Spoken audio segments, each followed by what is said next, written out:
বিকল্প খুঁজতে যেও না। বিকল্প খুঁজতে গিয়ে মানুষ প্রায় নিজের সবচেয়ে মূল্যবান জিনিসটাই হারিয়ে ফেলে।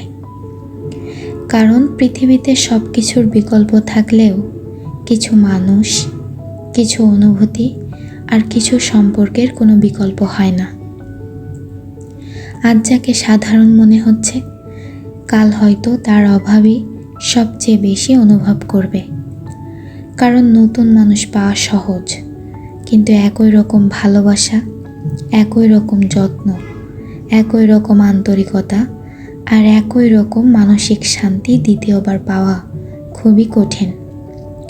অনেকেই ভাবে এর চেয়েও ভালো কাউকে নিশ্চয়ই পাবো। সেই ভাবনাতেই তারা আপন মানুষটাকে অবহেলা করে, দূরে ঠেলে দেয়। কিন্তু সময় একদিন বুঝিয়ে দেয়, সব নতুন মানুষ ভালো হয় না, আর সব ভালো মানুষও দ্বিতীয়বার জীবনে আসে না। মনে রেখো, সব সময় সেরার খোঁজে ছুটতে গিয়ে মানুষ অনেক সময় নিজের সেরাটাকে হারিয়ে ফেলে। তাই বিকল্প খুঁজতে যেও না, কারণ বিকল্প খুঁজতে গিয়ে কেউ কখনো সেরা নিয়ে আসতে পারেনি, বরং নিজের সেরাটাকেই হারিয়ে ফেলেছে।